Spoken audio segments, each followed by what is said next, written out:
GST के बाद अब पंजीयन विभाग में बड़ी कार्रवाई। इस मामले में मंत्री ओपी चौधरी का बयान। पंजीयन विभाग में 3 अधिकारियों के खिलाफ कार्रवाई। भ्रष्टाचार रिश्वत बर्दाश्त नहीं किया जाएगा। कोई भी कर्मचारी अधिकारी किसी को परेशान नहीं करेगा, नहीं तो उसके खिलाफ कार्रवाई की जाएगी। पंजीयन विभाग के 3 अधिकारियों पर गिरी है गाज।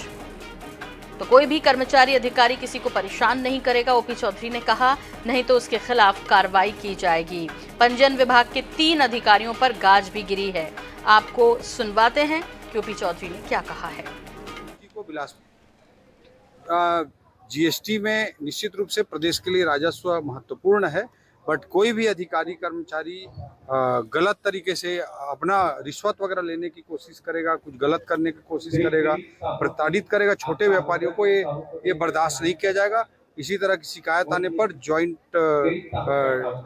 कमिश्नर जो है संयुक्त आयुक्त जो है जॉइंट कमिश्नर जीएसटी को बिलासपुर में निलंबित किया गया है और आज पंजीयन विभाग में भी कार्रवाइयां की जा रही हैं।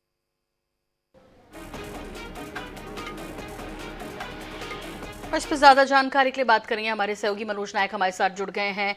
मनोज, विस्तार से आपसे जानकारी चाहेंगे जिस तरह से ये पूरा मामला सामने आया। हालांकि मंत्री ओपी चौधरी का भी बयान इसमें आ गया है और 3 अधिकारियों पर गाज भी गिरी है।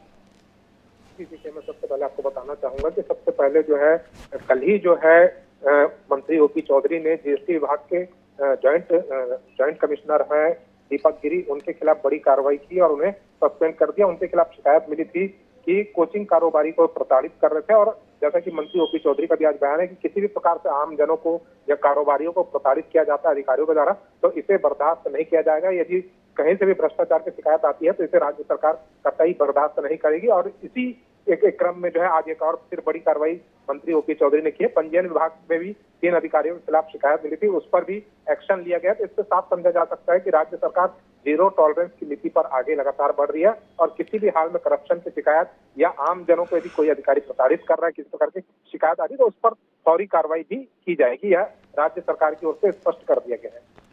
बहुत बहुत शुक्रिया मनोज इस तमाम जानकारी के लिए आपका।